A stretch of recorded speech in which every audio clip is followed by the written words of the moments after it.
I'm out there at 4 a.m. pulling some kid from a mangled car wreck, and this HOA psycho decides that's the perfect time to break into my house and steal my stuff. Big mistake.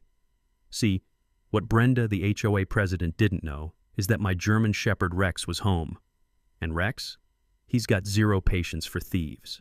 The security cameras caught everything. Her jimmying my back door with a crowbar, her tiptoeing through my kitchen like she owns the place. And then she met Rex. What happened in the next few hours? Well, let's just say Brenda learned why you don't mess with a paramedic's house. And by the end of this story, you'll see exactly how one entitled HOA Karen got served the justice she deserved. Trust me, the ending is beautiful. What would you do if they robbed you while you saved lives? Drop your location below. Let me tell you how I discovered I was living next to a sociopath in suburbia. I'm Jake Thornfield, 45, been running ambulances for 15 years. Bought this ranch house in Meadowbrook Estates after my divorce-typical Phoenix suburb where every house looks like it rolled off an assembly line. Figured the HOA would be your standard bunch of retirees arguing about hedge heights. I was dead wrong. Meet Brenda Hutchins, 52, bottle blonde, drives a white Lexus with blessed plates. This woman patrols our streets like she's hunting terrorists. Her morning compliance walks at exactly 8 a.m. became our neighborhood doomsday clock click click click of designer heels on concrete meant somebody was about to get destroyed. The smell of her perfume could gag a maggot, but that wasn't the worst part. The worst part was how she smiled while screwing you over. After 3 break-ins hit our neighborhood last summer, I installed basic security cameras. 4 units covering doors and driveway, nothing crazy. Standard protection any reasonable person would want. 2 weeks later, certified mail. $150 fine for unauthorized exterior modification. I'm reading this thinking, seriously? The HOA covenant explicitly allows reasonable security measures, but apparently Queen Brenda decided my cameras violated neighborhood aesthetics. The community center meeting that night smelled like burnt coffee and fear. 20 residents in folding chairs, everyone looking like they'd rather be getting colonoscopies. Brenda presided from her card table throne, gavel ready to crush dreams. "Mr. Thornfield," she said when I stood to contest, never looking up. "Some people think rules don't apply to them. Your fine stands. But the covenant clearly states, crack, meeting adjourned. 15 seconds. No discussion, no due process, nothing." Walking to my truck afterward, I noticed something that made my stomach drop. Luis Rodriguez next door. Navy veteran, wheelchair-bound from his service, had received a violation for his accessibility ramp being non-standard design. Sam Walker down the street, Marine Corps, wife died last year, got cited for improper flag display. Pete Morrison across from me, Air Force retiree violation for his garden gnome being inappropriate. 4 houses, 4 American flags, 4 veterans getting systematically harassed. HOA boards must follow their own covenants. Arbitrary enforcement can be challenged in court for selective enforcement discrimination. This wasn't about maintaining property values. This was ethnic cleansing, suburban style. That weekend, I adopted Rex from the police K-9 retirement program. 5-year-old German Shepherd, 85 pounds of pure professionalism. This dog had spent his career taking down criminals and protecting cops. His intelligent brown eyes missed nothing, and his calm confidence filled my empty house like medicine. The day Rex arrived, his collar tags jingling in the desert wind, I felt like I finally had backup. Brenda felt differently. Monday morning, violation notice taped to my door. Dangerous animal complaint, immediate removal required. No investigation, no hearing, just Brenda's word as law. The complaint claimed Rex was aggressive and threatening to neighbors. Rex, meanwhile, was lying on my porch like a furry sphinx watching hummingbirds at the feeder. That's when I realized what I was dealing with. This woman wasn't just power-hungry, she was systematically targeting anyone who didn't fit her vision of the ideal neighborhood. Veterans, minorities, anyone who might stand up to her authority. Standing in my driveway, watching her white Lexus cruise by for the 3rd time that morning, I made a decision. Guys like me don't run from bullies. We document everything, we build cases, and we wait for them to make the mistake that destroys them. Rex sat beside me, ears up, tracking that Lexus like he was memorizing license plates. Military working dogs never really retire, they just change missions. Little did I know, Rex was about to get the most important assignment of his career. 3 days later, Brenda dropped the nuclear option. Certified letter number 2 hit my mailbox like a legal grenade. Emergency Board Resolution 2024-07, immediate camera removal required. 48 hours to comply or face $500 daily fines, plus they were threatening to place a lien on my property. Emergency? What damn emergency? My cameras protecting against the same break-ins that hit 3 other houses? I'm reading this garbage when something clicks. Back in my EMT training, they taught us about fraudulent medical authorizations, how scammers forge documents by skipping required procedures. This letter claimed an official board meeting passed this resolution, but I'd never received advance notice. In Arizona, I remembered from buying my house, HOA meetings require 72-hour notification to all homeowners. This smelled fishier than week-old salmon. Time for backup. I knocked on Dolores Martinez's door, retired paralegal, 67, sharp enough to cut glass and twice as dangerous when somebody tries legal BS in her neighborhood. Her kitchen always smelled like fresh tortillas and righteous anger. "Mijo," she said, adjusting her reading glasses. "This woman thinks we're idiots. No board meeting happened because there is no board. 2 members quit 6 months ago after Brenda's harassment campaign. She's been making fake emergency resolutions with zero authority." While Dolores pulled out her legal research files, this woman kept records like the FBI decided to hit Brenda where it hurt. She kept throwing around her real estate expertise to justify property evaluations. Time to check if that license was even valid. The Arizona Department of Real Estate website made it easy. Punch in a name, get license status. Brenda Hutchins. Expired 6 months ago. She'd been operating illegally this whole time.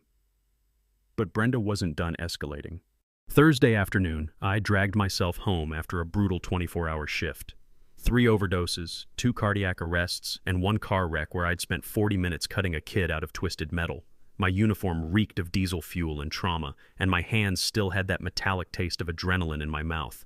Instead of peace, I found Brenda in my driveway with some creep I'd never seen. "Mr. Thornfield," she announced without preamble, "this is Carl Brennan, our certified HOA inspector. We're conducting the required property assessment." Carl looked like he'd crawled from under a bridge-greasy hair, clothes that screamed, "I steal catalytic converters," and eyes that never made direct contact. This was Brenda's certified expert. They had cameras, photographing every angle of my house, taking measurements. Then Carl did something that made my blood freeze. He started testing my door handles, actually trying to open my doors. Inside, Rex erupted. That bone-deep growl that means business, his claws scratching frantically at the front door like he was trying to dig through steel to get at these intruders. "Hey!" I stepped between Carl and my entrance. "You have zero authority to test my locks." Brenda's smile could have frozen antifreeze. "Emergency resolutions grant full access for safety inspections." That's when I realized this wasn't about fines anymore. This was reconnaissance. I pulled out my phone, hit record. "For the record, I'm Jake Thornfield, and these individuals are attempting unauthorized access to my home." Carl backed off immediately, but too late. I had video evidence of them casing my house like common criminals. "We'll be back," Brenda promised, sliding into her Lexus, "with proper authorization." That night, reviewing my security footage, I discovered the real nightmare. Carl had returned at 2 a.m. alone, testing windows, checking my back gate, using a flashlight to peer through my garage. Rex had gone ballistic inside, but I'd been unconscious from exhaustion. This wasn't HOA harassment, this was burglary preparation. I called Dolores immediately. "Emergency. Brenda's inspector just cased my house in the middle of the night." "Inspector?" Dolores laughed like broken glass. "Carl Brennan couldn't inspect a paper bag. I ran his background unlicensed handyman with priors for burglary and trespassing. He's her boyfriend, not her employee." The picture was getting clearer and uglier by the hour. Friday morning brought the final insult, another violation for aggressive animal behavior because Rex had barked during their inspection. $500 more in fines. I was up to $1,000 in bogus penalties for protecting my own home from criminals. But here's what Brenda didn't understand about paramedics. We don't panic under pressure. We assess, we plan, we execute. 15 years of life and death decisions had taught me patience and precision. This suburban sociopath had just made the biggest mistake of her miserable life. She'd shown her true intentions, given me evidence of criminal behavior, and underestimated exactly who she was messing with. Time to show her what happens when you threaten a man's castle. The next escalation hit me like a sucker punch to the gut. Monday morning, still tasting the metallic exhaustion from another nightmare shift, my doorbell rings. 2 Phoenix PD officers on my porch, looking like they'd rather be anywhere else. "Mr. Thornfield, we need to discuss a complaint filed against you." "What kind of complaint?" "Threatening behavior. Brenda Hutchins claims you verbally threatened her yesterday during an altercation." I almost laughed. "Officers, I spent yesterday pulling a 70-year-old woman from an overturned Honda on I-17. GPS timestamps on every ambulance run if you want proof." The younger cop's expression shifted as I showed him my work schedule. 24 straight hours at Phoenix General, with location data that put me 30 miles away during Brenda's alleged confrontation. "She's also requesting emergency property access," the older officer continued. "Claims immediate safety violations require inspection." "To my house? Without me present?" The brass balls on this woman. "Officers, want to see security footage of her boyfriend casing my property at 2 a.m.? Their posture changed instantly. Cops hate being used as personal enforcers, and Brenda had just tried exactly that. After they left, without conducting any inspection, I remembered something from my Army Reserve days. Military legal assistance was still available for certain civilian issues. Time to call in the big guns. Captain Rodriguez at Luke Air Force Base, JAG, listened with the intensity of a surgeon examining X-rays. When I finished, silence stretched like a taut wire. "Mr. Thornfield, harassment under color of law is federal territory. Using fake authority to violate property rights can mean serious prison time." She explained how I'd learned during EMT training that filing false police reports was a Class 6 felony in Arizona, something they'd covered when teaching us about mandatory reporting procedures. Brenda had just committed a serious crime. While I built the legal foundation, Dolores was constructing our offensive like a master strategist. Her research revealed Brenda's management contract was fraudulent, signed without board approval, and loaded with kickbacks to preferred contractors. Guess who that contractor was? But Brenda was far from finished. Wednesday night, the desert air carried that crisp, clean scent that usually meant peace. Instead, Rex exploded into combat mode, not his usual alert bark, but the full-throated roar that meant war. I grabbed my flashlight and checked the monitors. There was Carl at 3 a.m., methodically placing objects around my mailbox. After he skulked away, I investigated. Dead plants scattered across my driveway, wilted flowers dumped around my mailbox, fresh garbage strategically positioned on my lawn. The stench of rotting vegetation mixed with night-blooming jasmine created this surreal cocktail of suburban warfare. Carl was staging violations to photograph later. Thursday morning delivered the payoff new violation notices with time-stamped photos. Landscaping failure, improper waste disposal, failure to maintain curb appeal, each carrying $200 fines for violations they'd literally manufactured. I was up to $1,600 in fabricated penalties. That's when inspiration struck. If Brenda wanted to play property management games, I'd hire actual professionals. Desert Guardian Property Management specialized in homes of deployed military families, people who understood the value of legitimate documentation. Maria Santos arrived that afternoon, took one look at the violation photos, and started chuckling like she'd heard the world's best joke. 12 years in this business, Mr. Thornfield. Those plants were positioned for maximum camera visibility. You can see the nursery soil hasn't blended with your desert dirt. This garbage placement? Textbook evidence staging. Maria agreed to provide expert witness documentation and formally deny any emergency access that didn't follow proper legal channels. More importantly, she understood military protocol and wouldn't be intimidated by suburban bullies. The irony was delicious. Every fake violation Brenda created was actually building the evidence that would destroy her. She thought she was systematically crushing me, but what she was really doing was constructing her own legal coffin. Rex seemed to sense the momentum shift. When Brenda's white Lexus made its daily harassment drives 6 times minimum now, he'd simply position himself at the front window. No more agitated barking, just patient observation, like a sniper waiting for the perfect shot. The calm confidence of a professional who knows his moment is coming. Because predators always make the same mistake. They get greedy. They push too hard, move too fast, and expose themselves completely. Brenda was about to learn that lesson in the most painful way possible. Week 3 brought Brenda's most vicious attack yet, and it wasn't aimed at me. I'm barely through my front door after a brutal shift when Luis wheels over, his face pale as desert sand. "Jake, that woman just tried to have Rex seized." "What?" "Animal control showed up an hour ago. Brenda filed a complaint claiming Rex attacked her during an official HOA inspection." My blood turns to ice water. Rex is more than my dog, he's my partner, my therapy for the nightmares, the only family I have left after the divorce. If they took him. I sprint to the animal control truck still parked outside.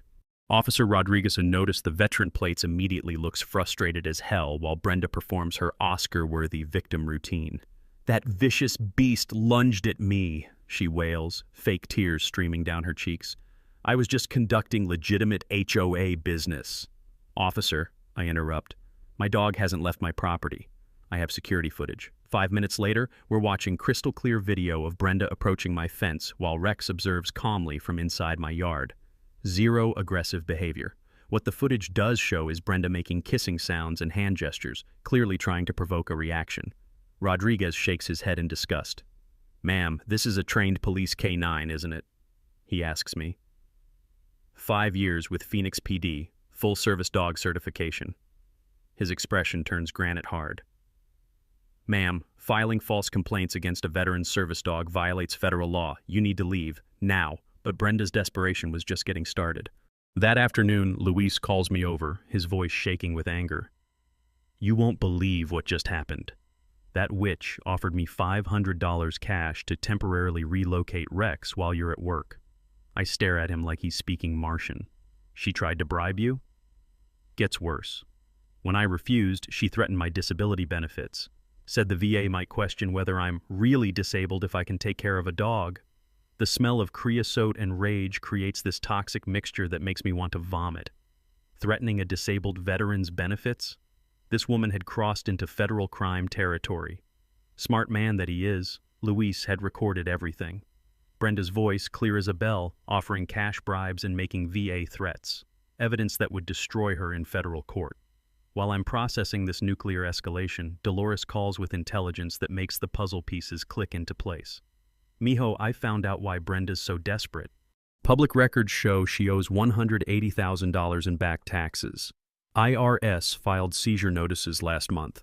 Suddenly, everything made sense. The emergency access demands, the boyfriend casing houses. This wasn't about HOA violations. This was about a woman facing financial ruin, targeting military families whose valuable homes sat unprotected during deployments. But Thursday brought the attack that shattered my composure completely. I'm walking to my truck after a shift that included a pediatric cardiac arrest, a 7-year-old who didn't make it when my phone rings. My ex-wife Sarah, and she's furious. "Jake, what the hell have you done? Some psycho woman called Family Services claiming you're dangerous and unstable." The words hit me like a physical blow. "What?" "She told them you have PTSD, that you're living with a dangerous attack animal, and that Maya isn't safe visiting you. Jake, they're opening a formal investigation into your custody arrangement." My legs nearly give out. Maya. My 15-year-old daughter who visits every other weekend, who loves Rex like family, who represents everything pure and good left in my shattered world after the divorce. The taste of copper floods my mouth, raw adrenaline mixed with murderous rage. Brenda had just declared war on my child. "Sarah, I need you to document everything, every call, every contact. This woman is trying to destroy me, and now she's using Maya as a weapon." After I hang up, I sit in my truck for 10 minutes, hands shaking with fury. The desert sunset paints everything blood red, and all I can think about is how Brenda Hutchins just made the biggest mistake of her miserable life. You can mess with my property, you can harass my neighbors, you can even threaten my dog, but you do not threaten my daughter. That night, I made calls that would change everything. JAG Legal Assistance, Phoenix PD Financial Crimes, FBI Public Corruption Task Force. Rex sat beside me as I planned our counteroffensive. his calm presence the only thing keeping me from driving to Brenda's house and settling this the old-fashioned way. His amber eyes reflected the porch light like warning beacons. War had been declared, and this time I was bringing federal artillery. Friday morning brought the discovery that changed everything. Dolores calls me at 6 a.m., her voice crackling with excitement. "Mijo, get over here. I found something that's going to blow your mind." I stumble over in my pajamas, coffee mug in hand, expecting another piece of Brenda's financial puzzle. Instead, Dolores has her dining room table covered with documents like a detective's war room HOA contracts, public records, property liens, and something that makes my blood run cold. "Look at this," she says, sliding a thick folder across the table. "Brenda's not just broke. She's been running this scam for years." The documents tell a story that's both brilliant and horrifying. Property management contracts from 3 previous neighborhoods, all showing the same pattern. Brenda moves into an area, gets elected to the HOA board, then systematically targets homeowners for harassment until they sell their houses below market value. Here's the genius part, Dolores continues, her paralegal instincts in overdrive. Her boyfriend Carl gets hired as the preferred contractor to fix all these emergency violations. But look at these invoices: $3,000 to trim a tree, $5,000 to repair a mailbox, $8,000 for basic landscaping. I'm staring at receipts that would make a mob accountant blush. Jesus, how is this legal? It's not. That's mail fraud, contractor fraud, and conspiracy. But wait, there's more. She pulls out another file that makes my hands shake. Insurance claims. Brenda's been filing bogus insurance claims against problem homeowners, claiming their properties created liability issues that damaged neighboring houses.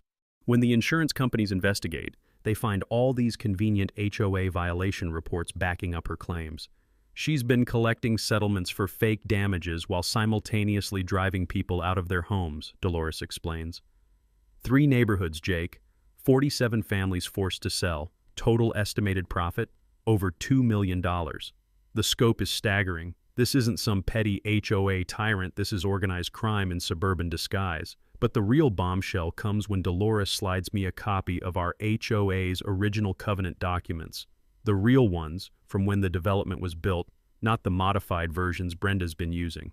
Remember that emergency access clause she keeps citing? It doesn't exist in the original covenant. She added it during a fake board meeting last year when she was the only member present.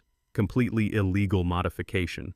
I'm reading through the actual covenant language, and it's like discovering someone's been playing poker with marked cards for months. Every emergency resolution, every safety inspection, every threat about liens and fines, all based on fake authority she gave herself.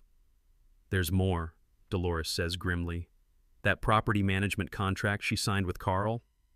It includes a clause giving her 10% of all emergency repairs conducted on HOA properties. She's been planning to rob every house in this neighborhood blind." The final piece falls into place when she shows me Carl's arrest record from his previous state. 2 convictions for burglary, 1 for home invasion, and a pattern of targeting military families during deployments. They've done this before, Jake.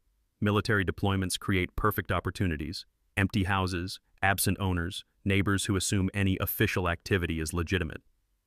My coffee has gone cold in my hands as the enormity hits me. This wasn't random harassment. This was a carefully planned criminal operation that targeted veterans specifically because our service made us vulnerable. The question is, Dolores says, what do we do with all this? I look at the evidence spread across her table, enough documentation to put both Brenda and Carl away for years, to expose a multi-million-dollar scam, to protect dozens of other military families from becoming victims. We don't just stop them, I say quietly. We destroy them so completely that they never hurt another veteran family again. Rex appears at my side like he's been summoned, his calm presence reminding me that the best operations require patience and precision. Time to plan the perfect takedown. Saturday morning, my kitchen becomes mission control. The team assembles like something out of a military operation. Dolores arrives with 3 banker's boxes of evidence, her paralegal instincts having compiled everything into prosecutable cases. Luis wheels in with his laptop, ready to coordinate neighborhood intel. Pete Morrison, the Air Force retiree I'd barely talked to before, shows up with a background I never suspected. 20 years in Air Force investigations, Pete explains, spreading his own files across my counter. Specialized in contractor fraud and organized crime. When Dolores told me what you'd found, I made some calls to my old contacts.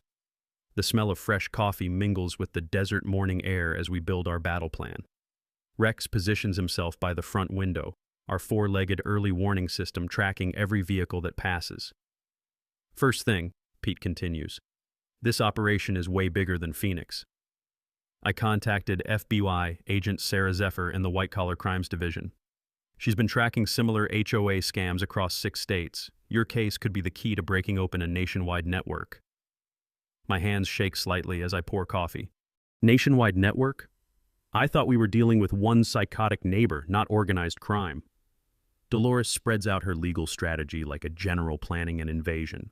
We need multiple prosecution tracks, state-level contractor fraud, mail fraud, extortion, federal-level civil rights violations against veterans, wire fraud, racketeering, and civil court damages for every family they've targeted. The legal knowledge I'd picked up during my EMT training kicks in. During our certification courses, they'd taught us about fraud documentation because we sometimes encountered insurance scams in emergency situations. The key was creating an unbreakable chain of evidence with multiple witnesses and corroborating documentation. Here's our timeline, Pete says, consulting his notes. Agent Zephyr wants to coordinate with Phoenix PD Detective Morrison, no relation, who's been investigating Carl's activities. They suspect he's been using HOA access to case houses for future burglaries, not just immediate theft. Luis contributes intelligence that makes my blood run cold. I've been talking to neighbors in their previous developments. Same pattern every time. Target military families, create violations, force sales, move on. But Jake, some of those families, they lost everything. Savings, retirement, kids' college funds. The weight of responsibility settles on my shoulders like a lead blanket. This isn't just about my house anymore. It's about preventing dozens of other veterans from losing their homes to these predators. Maria Santos from Desert Guardian Property Management arrives with professional documentation that would make a prosecutor weep with joy. Time-stamped photos, expert analysis of the staged violations, and testimony that Carl's emergency repairs violated every building code in Arizona. I've managed properties for deployed soldiers for 12 years, Maria explains. What they've done here is textbook predatory targeting. We can prove intent, method, and financial motivation. Our technical preparation becomes military precise. I upgrade my security system with motion-activated cameras that feed directly to cloud storage. No more relying on local recording that could be sabotaged. Luis installs backup systems at his house. Pete coordinates with his police contacts for increased patrols. The financial documentation Dolores has assembled reads like a criminal enterprise flowchart. Bank records showing cash payments to Carl's company, insurance payouts for fake damages, property sales below market value to mysterious buyers who turn out to be shell companies connected to Brenda's family members. The IRS seizure notice creates a 30-day window, Dolores explains. She's desperate enough to make mistakes, but smart enough to run if she suspects we're onto her. We need to move fast. Agent Zephyr's federal task force provides resources I never expected. Wiretaps on Brenda's phone, financial surveillance on her accounts, coordination with multiple state attorney general's offices investigating similar scams. Your security footage of Carl casing your house at 2 a.m. Pete grins. That's evidence of criminal conspiracy. Combined with the staged violations and Luis's bribery recording, we've got a RICO case that could put them away for decades. The community mobilization aspect amazes me. Sam Walker's wife creates a secure Facebook group for affected families. Other veterans start sharing their own harassment stories. The pattern becomes undeniable systematic targeting of military families, always during deployments or training exercises. As Sunday evening approaches, our plan crystallizes into something beautiful and terrifying. Multiple law enforcement agencies coordinated, media contacts ready to expose the story, legal representation for every affected family, and most importantly, a trap designed to catch Brenda and Carl in the act of attempted burglary. The beauty of this, Pete says, reviewing our timeline, is that Brenda's desperation will force her to make the mistake that destroys her. She needs money fast, she thinks your house is unprotected, and she has no idea we're ready for her. Rex stretches and yawns, completely calm despite the military-level planning happening around him. Smart Dog knows that good operations require patience. 1 week, I announced to my assembled team. In 7 days, Brenda Hutchins learns what happens when you mess with America's veterans. Monday morning brought Brenda's most desperate gambit yet, and the stupidest.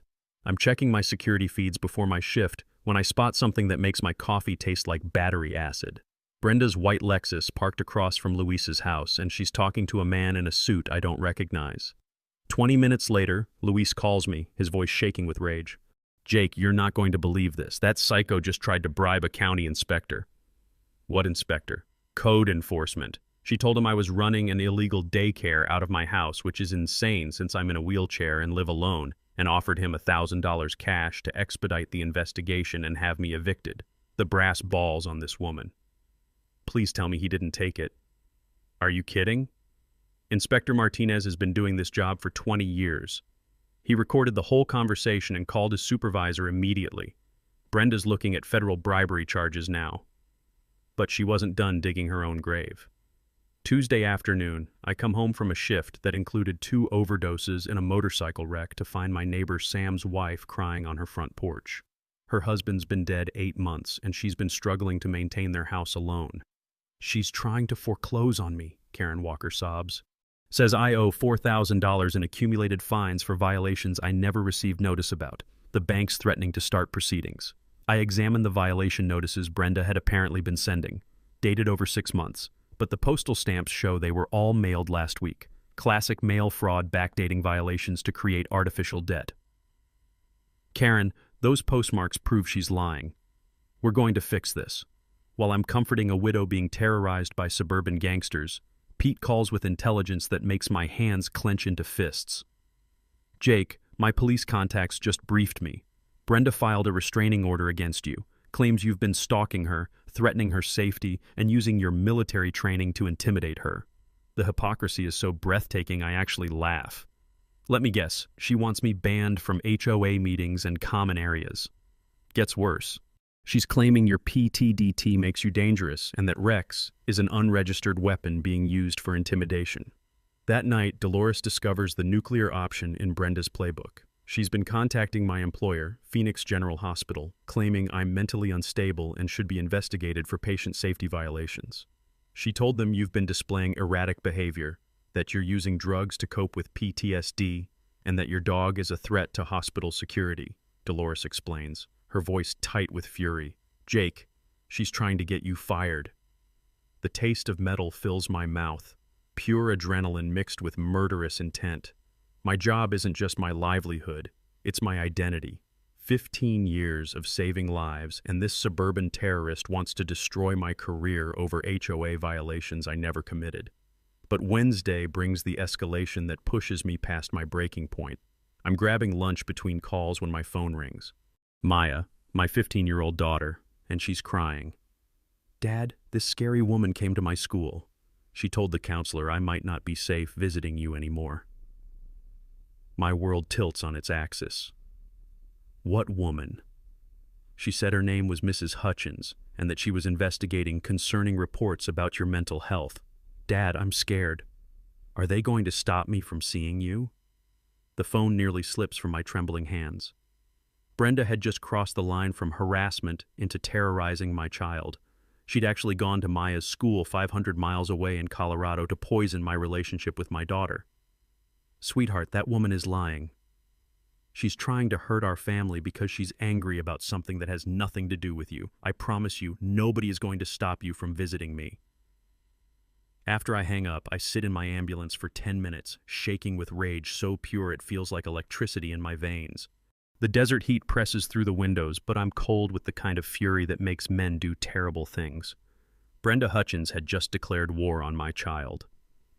That evening, our war council convenes with new urgency. Pete's FBI contacts are ready to move, but they need Brenda to commit one more crime to trigger the federal arrest warrants. She's spiraling, Agent Zephyr explains via secure video call. Financial pressure, legal exposure, and desperation are making her reckless. We just need her to take one more illegal action. I look at my assembled team: Dolores with her legal artillery, Luis with his recording equipment, Pete with his federal connections, Maria with her professional documentation. Then let's give her exactly what she wants, I say quietly. An empty house, a missing owner, and the chance to make the mistake that destroys her forever. Rex lifts his head, those intelligent brown eyes reflecting the kitchen light like targeting lasers. Game time. Thursday night, we set the trap that would end Brenda Hutchins forever. The plan was elegant in its simplicity. I'd announce on social media that I was leaving for a 3-day emergency training in Tucson, far enough away to make my house appear vulnerable, close enough for me to return quickly when needed. Rex would stay with Luis, my security system would be malfunctioning, and my house would look like the perfect target for a desperate woman facing financial ruin. What Brenda didn't know was that my house had become Fort Knox with invisible defenses.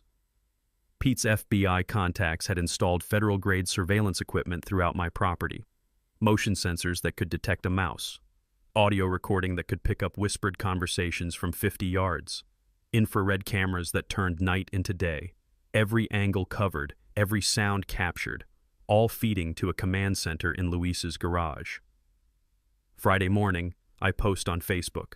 Heading to Tucson for emergency paramedic training. 3 days of intensive coursework. Rex is staying with my neighbor since I'll be too busy to care for him properly. Within an hour, Brenda drives by my house 4 times. The bait is taken. Luis, monitoring from his command center, reports constant surveillance. She's been parked at the corner for 20 minutes, just watching. Carl showed up twice, driving different vehicles each time. The smell of desert sage drifts through Luis's open garage door as we watch Brenda's pattern develop. She's casing my house like a professional burglar, noting the darkened windows, the lack of my truck in the driveway, the absence of Rex's usual presence at the front window. Saturday brings the escalation we've been waiting for. Agent Zephyr calls with intelligence that makes my pulse quicken. Phone taps caught Brenda and Carl planning something for tonight. She's desperate. IRS seizure is scheduled for Monday morning. It's now or never for her. Which are scores, The recorded conversation is damning. Brenda discussing valuable medical equipment in my house, Carl confirming he knows how to bypass my basic security system, both of them planning to finally solve their financial problems. They're not just planning burglary, Agent Zephyr continues. They're discussing arson afterward to cover their tracks and collect insurance money. This is attempted murder we're looking at. My hands shake as the implications hit me. If I'd actually been out of town, if Rex had actually been staying elsewhere, Brenda and Carl would have robbed my house and then burned it down, potentially with neighbors sleeping nearby. Saturday evening, the desert air carries that crisp scent that usually means peace. Instead, it feels like the calm before a hurricane. I'm positioned in Luis's house with a perfect view of my property. Federal agents are stationed throughout the neighborhood, and Rex is inside my house, the perfect guard who they don't know is waiting. The irony is beautiful. Brenda thinks she's about to rob an empty house protected only by basic security cameras. What she's actually walking into is a federal task force operation with her face already on arrest warrants. At 11:47 p.m., movement. Carl's rusty pickup truck parks 3 blocks away, and he approaches on foot through the desert scrub behind my house. The infrared cameras track his every step as he cuts through my back fence and creeps toward the rear door. Brenda arrives separately, parking her Lexus in the community center lot and walking through shadows like she's done this before. The coordination suggests this isn't their first joint operation. Inside Luis's garage, Agent Zephyr's voice crackles through the radio. All units, suspects are on site. Let them commit the crime before moving in. Carl reaches my back door first, producing professional lock-picking tools that confirm this is no amateur operation. The audio picks up his whispered instructions to Brenda. Cameras are disabled, dogs gone, owners in Tucson, easy money. The moment Carl's tools touch my lock, Rex erupts from inside the house, not barking, roaring. The sound of 85 pounds of trained police dog hitting the door from inside makes Carl stumble backward like he's been shot. What the hell? Brenda's voice carries clearly on the surveillance audio. You said the dog was gone. It is. That neighbor's supposed to have it. But Rex isn't finished. His training kicks in as he positions himself at the door, that bone-deep growl that means business. Every time Carl tries to approach the lock again, Rex's warnings escalate. Then comes the moment that changes everything. Frustrated and desperate, Carl pulls out a crowbar and starts attacking my doorframe. The federal crime of breaking and entering becomes assault with a deadly weapon when Rex is inside. That's it. Agent Zephyr's voice cuts through the radio. All units move in, now. The desert night explodes with floodlights and federal agents. FBI, hands up, get on the ground. Brenda tries to run. Carl drops his crowbar and surrenders immediately. But there's nowhere to go. The entire neighborhood is surrounded. From inside my house, Rex's triumphant barking sounds like victory bells ringing across Meadowbrook Estates. Sunday morning brought justice served with handcuffs and news cameras. By 6 a.m., Meadowbrook Estates looked like a federal crime scene. FBI vehicles lined the streets, news vans from 3 local stations had materialized like vultures, and neighbors emerged from their houses in bathrobes to witness the spectacular downfall of their neighborhood tyrant. Channel 12's morning reporter Michelle Santos thrust a microphone in my face as I walked Rex around the perimeter of my now famous property. Mr. Thornfield, can you tell us how it feels to have caught these alleged criminals in the act? It feels like justice, I said simply, Rex sitting calmly beside me like the professional he'd always been. These people terrorized military families for years. Today, that ends.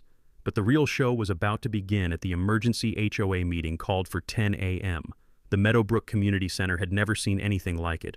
Over 200 residents packed into a space designed for 100, with overflow crowds spilling onto the sidewalk. News crews positioned themselves strategically, their cameras focused on the folding table where Brenda should have been presiding. Instead, she was in federal custody, facing charges that could put her away for 30 years. Dolores had called the meeting using emergency provisions that required only 48-hour notice. As the senior remaining board member, a title she'd assumed after discovering the previous board had been illegally dissolved, she wielded the gavel with the authority of someone who'd been waiting decades for this moment. "Ladies and gentlemen," Dolores announced, her voice carrying clearly through the packed room, "we're here to address the criminal conspiracy that has been operating under the guise of HOA governance for the past 18 months. The smell of coffee and righteous anger filled the air as she began presenting evidence. Bank records showing $2.3 million in fraudulent contractor payments, insurance settlements for fake damages, property sales forced through harassment and illegal violations.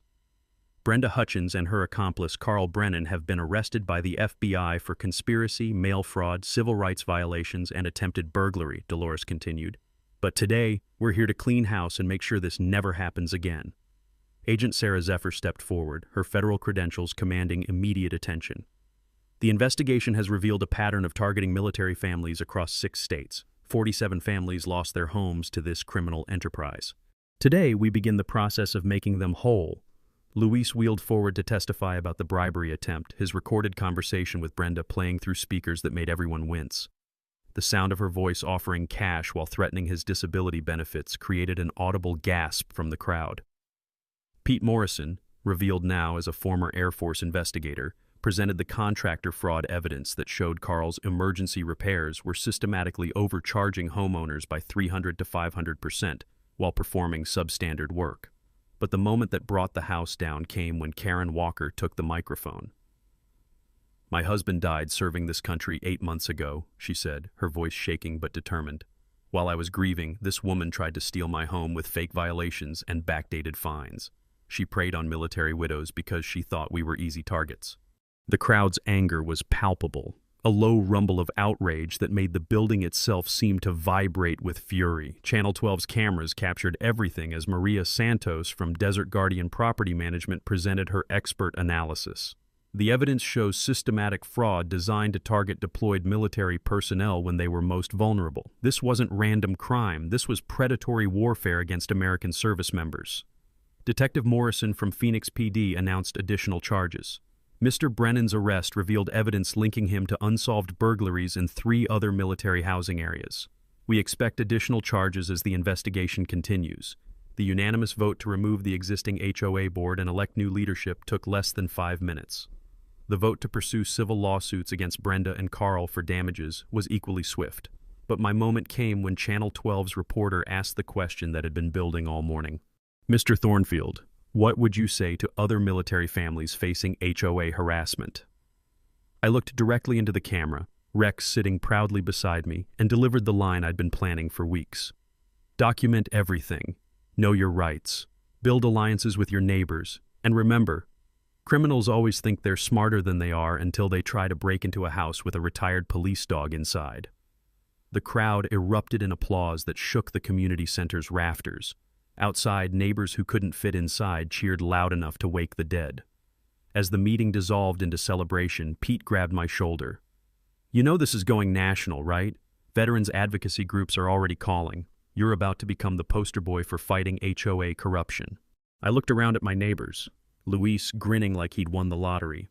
Dolores accepting congratulations like the legal hero she'd become. Maria coordinating with reporters who wanted the full story. "Good," I said quietly.